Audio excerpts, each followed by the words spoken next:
Welcome to the Amazing Authorities Podcast, where game changers, visionaries, and category leaders share how they built their brands, platforms, and global influence.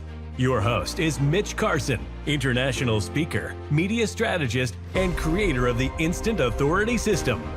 If you're ready to learn from those who've done it and want to become the go-to expert in your space, you're in the right place.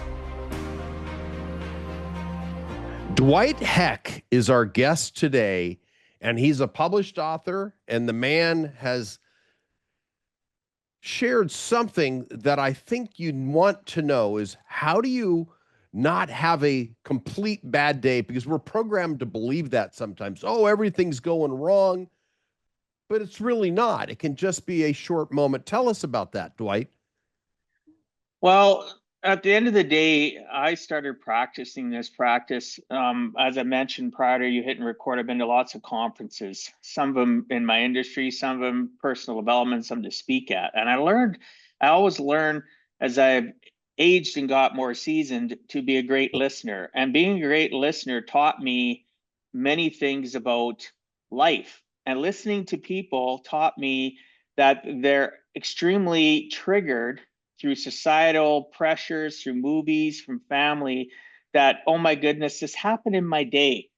And they discount the rest of the day. And all of a sudden, if you say, hey, right, Mitch, how was your day? Mitch says to me, it sucked. Oh, that's unfortunate. What occurred? And they, depending on what my emotional IQ is at, I will ask them. Otherwise, I avoid it, right? Because we got to have boundaries. And I tell them, like, listen, what happened else in the day-to-day? Did anything good happen? Oh, had this happen, that. Oh, that's amazing. So why are you letting one character building moment in your day define it for you to say that you had a bad day? Maybe we should redefine that thought process. Maybe you had a bad moment, a character building moment that should not define your day. And I'll say to them, because now I keep on having to readjust the amount of years. I've been working on it for about 7 years consistently to never have a bad day.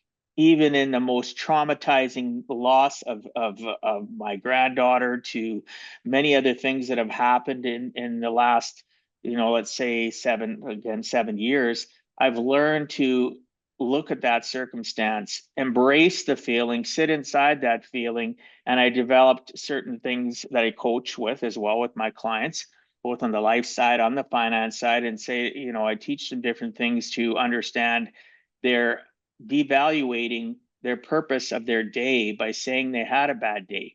Because even the simplistic thing of just waking up in the morning, just waking up and being grateful for having the ability to be alive, have another shot at a day, should be enough of a catalyst for you never ever to say I've had a bad day. Because guess what? There's people who are way worse off than you at this moment that just lost a loved one, right? Lost another loved one, lost somebody in a severe traffic accident, a tragedy, and they're alive, but they've got trauma going on. They have family in Ukraine, and maybe somebody they haven't heard from them in a long time. Maybe there's so many different things that we can get hung up on, but we forget to elevate our thought process. And wow, I woke up today. Oh my goodness, I had this great call with Mitch today. An hour later, somebody poops at my parade. Okay, I had a character building moment. I need to analyze that circumstance and what happened in that conversation. What was my role in that conversation? Did I forget to listen properly? Did I forget to respond using tonality and body language that is congruent with communication, not hesitance, arms crossed, leaning back, right? There's just different things that it's important that we reprogram and create habits in our mindset where we can honestly say when we go to bed at night, and I do my gratefulness exercises, analyzing the circumstance, thinking about that character building moment, never allowing that little bee voice to come in and say, you had a terrible day, because I didn't. Let me dig in on something, Dwight. So we can go back and forth. Tell us about the gratefulness exercises, because I think that is so important, and you're right up my alley with that. Well, I started this a long time ago. I'm a Christian. I'm a person that prays, and I integrated within my own life, my Okay. purposeful, intentful life practices where I wake up in the morning, and I'd say 99% of the time I do have the odd hiccup, right? Where I get up and I forget to do it, and then later in the day I'm feeling, what's wrong? And I realize I forgot to be grateful. Thank you, God, for allowing me to wake up today. This is amazing. I have another shot, another opportunity. I open my eyes up. I have food in my fridge. I have a roof over my head. And I have a great conversation that's going to happen today with Mitch. I'm so excited to be on his show, to have a conversation and build a relationship, another friendship that can last the test of time. Just stuff like that. Oh, I get to I get to hang my legs off the side of my bed, and I get to step down, go into a bathroom where I have running water. I can shower, I can brush my teeth. And people laugh when I say that, but it is that simplistic to appreciate what I know literally not millions, billions of people don't have around the world, right? So grounding myself in the fact of what my day is going to be and appreciating that and understanding, oh, I got to have this today. It's going to be a little bit tense. How am I going to approach that? With honesty, with bluntness, politeness, anger, like choosing how I'm going to think about that thought of not really wanting to do this, but I know I need to do it. And can I approach it where I turn it from a negative to a positive? So gratefulness for me starts the beginning of the day, end of the day, I analyze, I review, and I go through everything. And then thank you. Thank you for giving me another shot. Protect me. If I don't wake up tomorrow, take me up, take my soul. But otherwise, give me another shot. I'll work even harder tomorrow. So gratefulness starts the day, ends the day, and throughout the day, if I need it, I use it like a positive weapon to protect myself from the outside craziness. Dwight, you're also an author. I'd love for you to share a little bit about that. You have your book handy. Go ahead and show us. Yeah, So we can yeah. This is my book. Give a Heck, Amazon best-selling book. Oh, no doubt. How to live life on purpose, not by accident. Depending on who you talk to, it's 2.5, 3 hour read if you're a slow reader, right? Maybe a little bit longer. It's a process of sharing with people my origin and the things that I've gone through in my life that caused me to pivot, to have a mindset of compassion and kindness, that caused me to understand that what life can give you. I'm going to say with my parents, for an example, my dad, very successful entrepreneur. He's still alive. He's retired for a long time, shut his business down. That you always have to understand that throughout your life, you have circumstances that happen, and do you use it as an anchor your whole life, or do you grow to an ability where you can accept it, use it as a stepping stone to success, to build you? Because if you don't love you and you don't like who you are, it's impossible to educate, teach, and instill belief, faith, hope in other people, right? To get them through their days. So my book starts at my origin, works through my faith. It works through the fact of what do you need to do in order to live intentfully when it comes to finance. There's a chapter about how to budget. There's a chapter on how to set goals, which most people have never done, based on the SMART principle. So it's not so in depth that it's a 600-page book, but it's enough to pique curiosity that maybe they'll reach out to, maybe not, it's not me. Maybe they don't like the chemistry. Maybe after they read the book, they go listen to the multitude of videos and interviews and stuff I have on the internet and decide I'm not the right fit. But I hope it's enough of a catalyst, spark between their 6 inches to make them go and get an intentional, purposeful life, because most people don't realize they're on the hamster wheel. Well, what did you endure? If you care to share a story, it sounds like you went from one place to another place and had to endure some discomfort. I'll be light in that assignment of a word.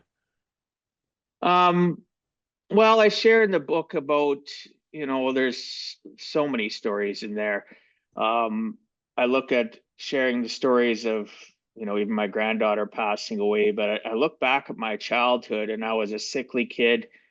Born in the 60s. I get into school. I got severe asthma, so I was bullied because of it. They didn't have rescue inhalers back then. They didn't Wow. exist. Yeah. And having to be in sports, getting picked last, or being in sports, wanting to stay in it, but the coaches wouldn't put me in because I didn't have the staying power because of my lung capacity. So then I got teased at school. I got teased incessantly, and built a shell around myself. So I Okay. started kind of being a clown, kind of goofy, and just trying to fit in to a point where I couldn't fit in. So I just became I was introverted already, became more introverted, and moved on with my life. My first entrepreneurial position I talk about there, and there's a story how much it changed my life, for realizing when I was older that I was an entrepreneur at 12. And people, what do you mean you were an entrepreneur at 12? Lemonade stand? No. I was in the era of where you got up and you delivered newspapers. Same And here. I had to go collect money, and I got doors slammed in my face. And I was such a kind guy. I'd let guys, women, 2, 3 months not pay. Knock, knock, knock, ring doorbell, and you see the curtain go open a little bit, and they look, and quickly, right? And then my dad teaching me lessons when he found out, because I had hid it from him because he was busy with his own business and all his staff. Why are you doing that? Right? Kindness is earned. They're not earning your kindness, right? Why are you being kind to them? Cut them off, right?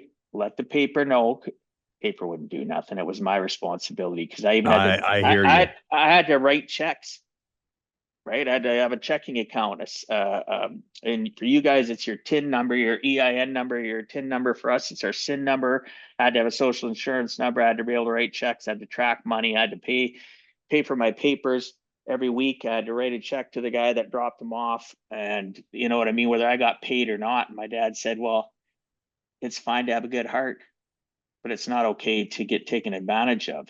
But that was my first entrepreneurship, right? So that's one of the stories I shared. Like, it was very profound when I had that. So writing my book was very cathartic. There was many things that I learned about myself that I kind of knew, but now I took a deep dive into it, and now I'm sharing. And now I'm having crying episodes reading the chapters I wrote, or you know what I mean? It was very, yeah, that was one of the stories where I look back and I think to myself of that little boy delivering newspapers and trying to win friends from the people that were my subscribers, and letting them get away with not paying me, or shortchanging me, or having a check bounce because they'd write me a check and it would bounce, right? And it just, those are little things that I shared within the story about my health issues, and then becoming a paper boy and wanting to be like my dad, who was a successful entrepreneur that I just, I put up on a pedestal. So if that gives you an idea. Yeah, I was also a paper boy. Different weather conditions. I was in LA in an area called the San Fernando Valley, Mhm. delivering in the summer, which was extremely hot, on my Schwinn bicycle with papers on both sides of my rack, my bike rack in the back. And I had to roll them up, stick them in there. Same circumstance. Americans are no different than Canadians in this way, Dwight. I had to collect the money. And I remember cutting people off, and when I would ask for it, the door would slam in some cases. Many would give me a tip, and the biggest tip I got was 10 cents. 10 cents back then. I got a dime. I don't. Oh, I was excited at Christmas because I had subscribers that I'd get a little card and there'd be $5 in it, and I'm like, wow, Wow. five Well, bucks is like, maybe woo! Canadians I are never more had. generous, but this was a wealthy neighborhood I was delivering to, and I remember when I would collect each month, I didn't have the route when Christmas rolled around. My mom pulled it because I got sick and I had some health issues. Also, I had to stop doing it, but it gave me life lessons, much like you're talking about. Never had the lemonade stand, so it was great. Did you delivered in the winter? Or was yeah, All 4 seasons, brother. wow. Blizzard, downpour. It didn't matter. Spring, summer, fall, winter. I did it for many years. I had a very Jeez. big route too. And there was times where my asthma would get so bad where I'd get sick. then my mom and my sisters would go out. But I had such a big route. I'd have a paper, like they give us these sacks. I'd have papers. I'd have one hanging on my head. I'd have one going over one shoulder, one going over the other, and I was pulling a little radio, or what do they call the old radio wagons? I had tied to my Yes. tent, and my when the weather was nice, obviously, with my 10 speed back then. And now they're 20, 30, 40, 50 speeds, but the original, 10 speed, and I'd be dragging it. Wow. And I remember my mom, when I'd be really sick, Radio flyer. yes, radio flyer. Thank you.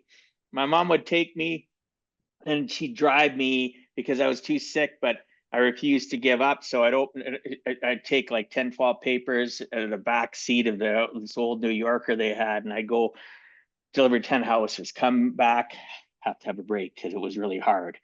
And then there was times I was so sick that she'd do it with one of my sisters. It didn't happen a lot, but it taught me that, in life, if you have good family chemistry and a good family, no matter what age you are, they're always gonna come, like they say, jump to the pump to give you good service, right? But they're jumping to the pump to give you good service because you're their son, your brother, or whatever. And yeah, I did that for quite a few years. And then in between that, working for my dad already, very successful business. You can't have summers off. You need to come work at the shop. You need to come help out. On three things that anybody deserves to give you in a healthy atmosphere is roof over your head, right? Love, food. That's it. Anything else you want beyond that, you got to work. That's why I got a paper out. Did you instill those values in your kids? Absolutely. But not to the same extent. And here's why. Eventually divorce, joint custody, then fighting and getting full-time custody of my kids. I had a lot of guilt, right? Because they didn't ask for the circumstances of what they were going through. So there was probably things that I shouldn't have done. And maybe still today, now that they're all adults, like I got 5 grandkids. I got a great granddaughter, right? So my family's, setting myself out of that circumstance way back then. I probably did do things, but I also taught them a lot of things about needs and wants and understanding emotional intelligence, and then found out years after the fact that I'm an empath. Never figure out why I could pick up on everything and how emotionally drained I'd be after a really intense conversation with any of my kids, or no conversation and picking up on them and being in their bedroom on the second floor, or dealing with clients and picking up all this stuff and getting home and just being like, oh man, I need a week nap. I'm just like, you know what I mean? Like I was a very intuitive person in that sense, not understanding why. But I used everything that I was learning as I was learning and continued to personal growth on my kids. Absolutely. Talk to them about budgeting. Talk to them about needs versus wants. Talk to them about all that stuff. But no matter how much a parent talks and education tries to help, they didn't get the lessons. Some of them get them really good now, and they say, Dad, we get it. Just like me about my father and the things I learned from him and my mom. My mom was my emotional IQ. She was the person that was caring, compassionate, one side too much, other side not enough with my dad, and they were my yin and yang. So now all of a sudden I'm a single parent. It's hard to be that yin and yang, but they do as adults look back and say, Dad, you did this, this, and that. Some of them budget, most of them don't. But yet they'd come to some of the times when I'd be on a stage, they'd come and watch me do a workshop or a conversation speech about financial, power, and how do you gain your financial power, and how, you know what I mean? And there'll be life skills stuff intertwined in between that. But they tell me now, like my oldest is going to be 39 this year. She says to me, Dad, I remember some of these things that you did for me. And I realized how much it's impacted me in a positive. And then there's stuff that impacted them in a negative, and they're welcome to bring it up to me. And we have conversations, and I just look at them with all sincerity and say, you know what? I did not realize that. Thanks for sharing. And even though it's maybe a little late, I'm sorry that impacted you. And sometimes they'll look at me, well, that's okay. It caused me to be this way, in a positive way. Right. So yes, I've worked on that with my kids. Well, Dad, we need this and this and that. Is that a need or a want? They'd roll their eyes, right? Well, tell us about your workshops that you conduct, Dwight. Well, I have 5 workshops that I've developed and worked on over the years. Probably the most impactful workshop for anybody listening. I don't care where you are in the world, because I can do what I do with you, whether you're in Thailand, you're in Greece, I don't care where you are. Australia, I've dealt with people all over the place in communication and talking to them about it. I think the most impactful workshop is, increasing your cash flow and managing debt. How many people do you know today, maybe not really well, but you're really convinced, just based on what you see visually and hear auditorially, are living a life on a hamster wheel in debt? And Most, they're struggling. They don't know most. what to do. Exactly. So this workshop, I can, I can present it on Zoom to one person, 50 people. I've done it in rooms of hundreds, right? I've done this presentation, and literally it goes through and it tells people, okay, where are you at? Now, here's a list of things that we do in our lives. We have subscriptions to this. We take out and buy lunch 5 days a week, and we do all this stuff. And then we look at our numbers, if we actually understand our numbers. And for those that don't understand your numbers, it's when you're all of a sudden get a notice that you're in overdraft, right? That you've hit that overdraft limit. And now you're living on lines of credit cards, overdraft. You have more month than you have money. You've run out of days in the month. And this workshop gets you to think, I can't free up any money. I've heard that from everybody. I take them to this workshop, and it can be at the kitchen table, be at their business desk. Because even business owners, sometimes they need more help than anybody, because they run their business the same way they run their personal life, which is scary. And I literally break down and say, okay, if we get rid of this subscription, need or want, if we get rid of this, need or want, and go through that. And usually the level, once the workshop's over and they become somebody that's interested in that, then I'm doing goal setting with them. We're goal setting, and we're doing budgeting. We're figuring out actually every single number. And I explained to them that budgeting is not a bad word, it's a great word. It's the biggest thing that will help you, no matter your wealth level, live intentionally. I know wealthy people that live in fear that they're going to lose it all.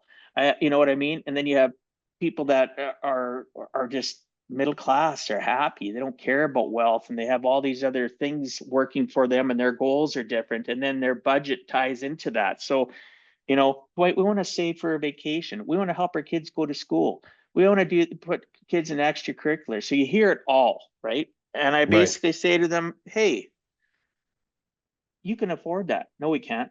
And I'll look at their budget and all the stuff that they put down, and then obviously a bunch of stuff that I'll say to them that they didn't think of to put in the budget. Why do I need to put a haircut in there? Does it come out of the same bank account? Absolutely. Well, then it needs to be put down there. How many months do you go? Oh, you go every 3 months. Oh, this month you have a bunch of presents you have to buy. Have to. No, you don't. No, you can control your spending on that. Let's control your spending. Let's do all this stuff. And all of a sudden, oh, you don't need this subscription, we don't need this and that, we can get away with this, because I have so much vast knowledge that I've learned over 22 years. I help them understand their cell bills. I help them understand all these things where they can free up 100 or 200 bucks. Hey, what did you say Jimmy's extracurricular was going to be a month? 100 bucks? Wow, we just freed up $200. You want to start saving a little bit for retirement, but your biggest thing that's hanging over you is your debt. So let's see, what's the most important thing? What keeps you up at night? What creates quiet desperation, which I talk about in my book a lot? The things that cause us to drive us into quiet desperation. And then we wear a mask to help, we don't present ourselves, we don't ask for help, and we continually bury ourselves emotionally, mentally, physically, financially in debt. So the workshop literally helps people free up the money, helps them understand why budgeting can be why it's so important in goal setting. And that workshop hopefully opens them up to just even being one of the willing for once in their life, not the person that's just staying camped. So they have that conversation, right? That free conversation. The first video calls we have, if you're not local and I can't see you, I will literally just find out what your monsters are. That's not always money. Sometimes it's monsters from your childhood that you've never addressed or didn't realize how it's impacted and affected you. So I have conversations. Hey, Mitch, what was your childhood like? Right? What are your parents? Were your parents around a lot? And I'm not trying to make people hate their parents. I'm trying to understand that they have learned behaviors that are so integrated into their brain that literally your brain by 7 to 8 years of age has been scientifically proven is locked in. It's landlocked, and until you know things to take it out of that landlocked stage, you live your life into youth, into teenagedom, into adultdom based on those things that happen in your life. So it all starts in the fact with that initial workshop to give them that impact and show them visuals that, hey, freeing up some money can help. I also talk about debt consolidation, how I can help them do it where they don't have to hire a service. And I do it for free with them, right? Initially, depending on how in depth it is. Obviously, in my country, I do it for free for all my clients because when I work with them and help them, then all of a sudden they have products or services they need where I get paid a commission. Outside of the two places I'm licensed in Canada, then I charge people a fee. But it's based on their ability to pay, right? Does that make sense? I don't Sure, necessarily sure. make it so that these services that help them get out of debt screw up their credit ratings when they could do simple things, because it's all about, oh, if we consolidate and help them get this debt so that their creditors aren't coming after them, we get a portion every single month, right? So they make money, like a residual income off of it, where I'm looking at healing them, helping them get out of those circumstances so that they are owning their own thing and we didn't have to screw their credit rating. Sometimes it's too late when I hear from them. It's just too late, but I can still give them, Bankruptcy is the option. yeah, consumer proposal is a start in Canada, then it goes to bankruptcy. And I just tell them, you know what? I can't help you, but I can listen. I can support you, right? Maybe just give you, hey, Dwight, they're telling me this and that. Maybe I can be that sounding board for you, because I don't always look at people as, I don't look ever look at people as a number. I don't always look at people as being broken. I look at them as being somebody that is temporarily at a valley in their life and they don't know how to get, and they're camped. They don't know how to get back out of that and be climbing again. And they need somebody just to be compassionate and listen to them. And I can do that. Maybe you've never become my client, right? Obviously, if it gets too intense and you're just an energy vampire and you're never working on anything, that's another principle which I call the 70-30 principle, which I deal with people every aspect of my life now, even direct family, right? So there's different things that I utilize, but that first workshop teaches people you do have more money than you think. You just aren't spending it, in a very specific, impactful way to live an intentional life. Now, if you know that you have a few $100s extra and you look at, let's say we're July, look in September, we got a few $100s extra. Oh, wow. Is that ever peace of mind for people to know they have a little bit extra, that they're not always just knee jerk buying and they're doing that, that buyer's remorse kind of thing. They're buying something for that dopamine hit and then wishing they wouldn't. And they feel ashamed to take it back. Then they're stuck with more. Then they see the credit card debt. You know what I mean? So It's a I just, cycle, isn't it? It's a hamster wheel. absolutely, I talk about it all the time. So that's one of the workshops. And then there's workshops on um, why insurance is important in your life. All forms of insurance, whether it's death insurance, whether it's critical illness insurance for you get sick, health benefits insurance. I'm licensed for all that stuff. So there's a workshop on teaching people why the number one income, or pardon me, the number one most important thing in your life is your income. And people say, well, why is that? Well, without income, how do you pay your bills?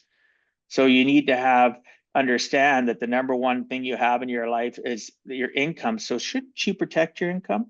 What happens statistically? This is not just in Canada. This is North America. You know how many tragic accidents happen within a few blocks of people's homes? You'd be Most, shocked. most. Most. Why is that? What would be your response to that? Why do you think, you probably know the answer? Why do you think people get into accidents mostly when they're so close to home? Tragic I think accidents, yeah. I would guess, and you probably, well, I'm sure you're going to give me the correct answer. My guess, my instinct would say, Dwight, it's they're comfortable and they're not paying attention, and they're neglectful of what it takes to be focused on the highway? They're so excited to get home. They're so excited to get away from the stress of driving.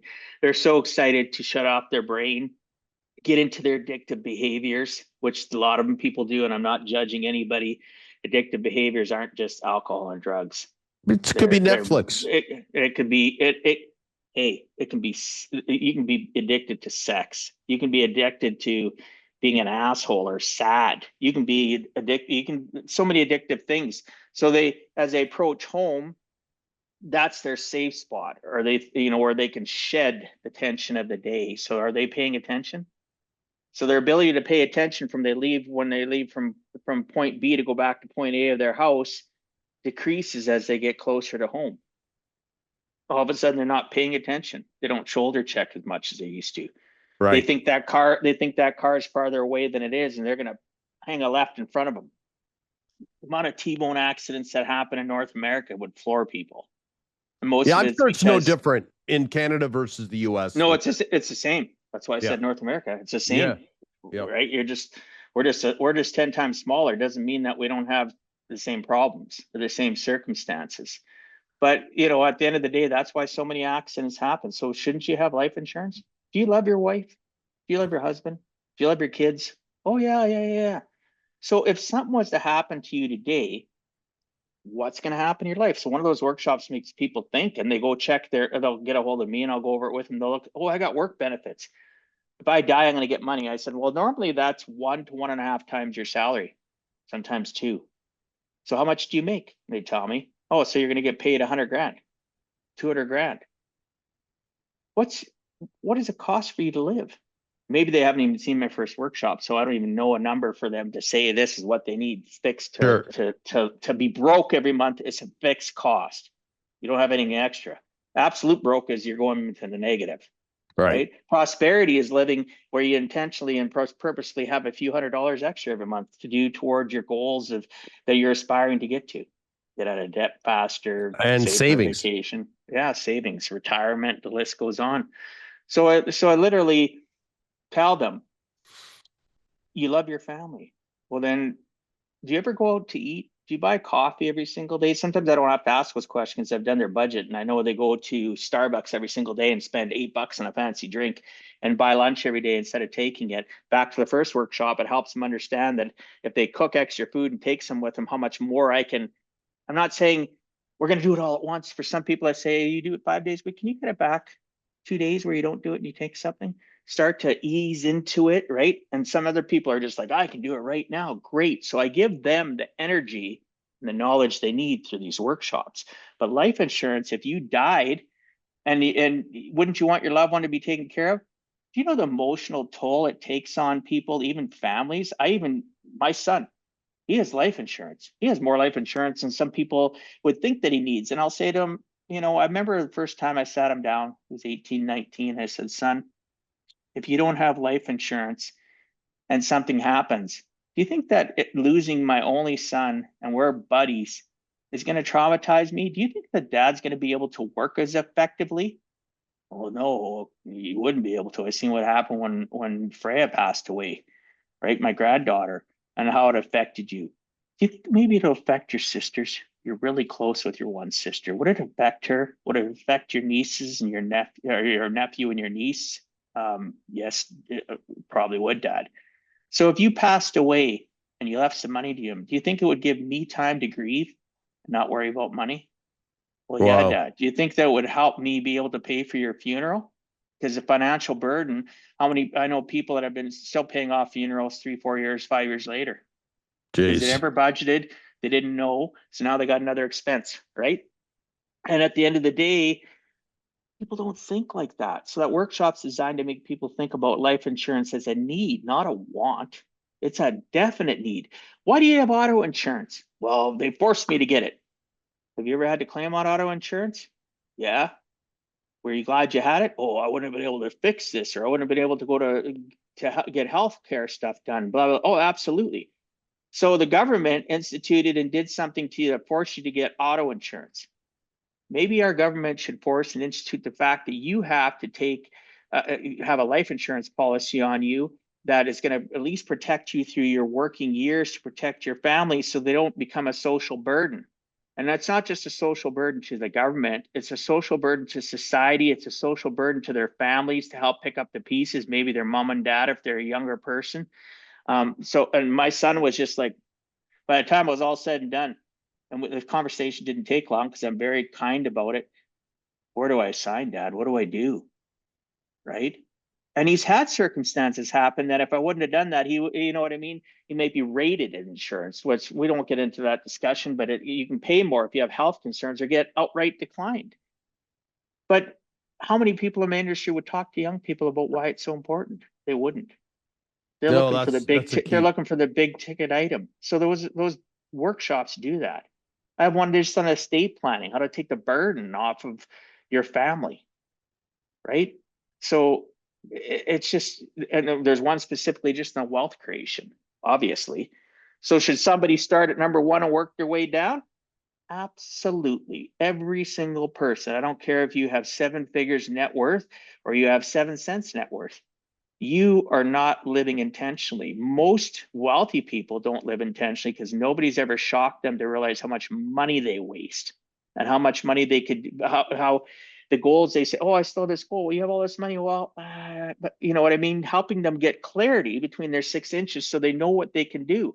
Person having a 7 cents net worth wants to have a $7,000 net worth, a 14,000, 100,000. Well, who's going to help them get there if they can't help with the mental clutter? Right. That's good. And the wealthy people is what scares me the most, Mitch. They don't enjoy the journey of life. They're wealthy beyond belief. And I'll ask them stories about their family and they miss this, they miss that, they miss that. They didn't understand the journey. Even if it's something that was only 7 months that we're on in our project or whatever, they didn't enjoy the journey. Nobody taught them to enjoy that journey because somebody told them, you got to work. Right? They don't have core values. Nobody's ever taught them that. I teach people how to develop their own internal core values, not mine. I'll talk to them about mine, but their core values have to come from them. I can help massage them. And then that's part of their roadmap, their intentional living, because now they can gauge things against their core value to create boundaries, to enforce boundaries, right? Well, how can people get in touch with you, Dwight? Best way to get a hold of me is go to my website, giveaheck.com. So just like it sounds, giveaheck.com. My last name, for those that didn't catch it, is Heck. It is my legal trademark. It is my legal brand. I own it. And yeah, you can go there and find out about my podcast, my book, my speaking. You can go watch I have a short reel where you can click on it, go to YouTube, watch my full speech on why 2008 was the worst day of my life. And that speech talks about budgeting. It talks about goal setting and how it made a difference in a couple that has been clients of mine. One of them passed away, but the wife's still my client for the whole time I've been in this industry, and how it changed their lives and how impactful, intentful planning can really be the difference in your life. Today's promise, use that promise to build your life so that tomorrow can be a reality, even though you don't know what's going to be there. Back to the insurance thing. I die today. My kids are going to be very well set, right? Because I understand the power. And people say, well, they're adults. Why are you worrying about it? Because they're in a tumultuous world, worse than I grew up in, even as a young adult.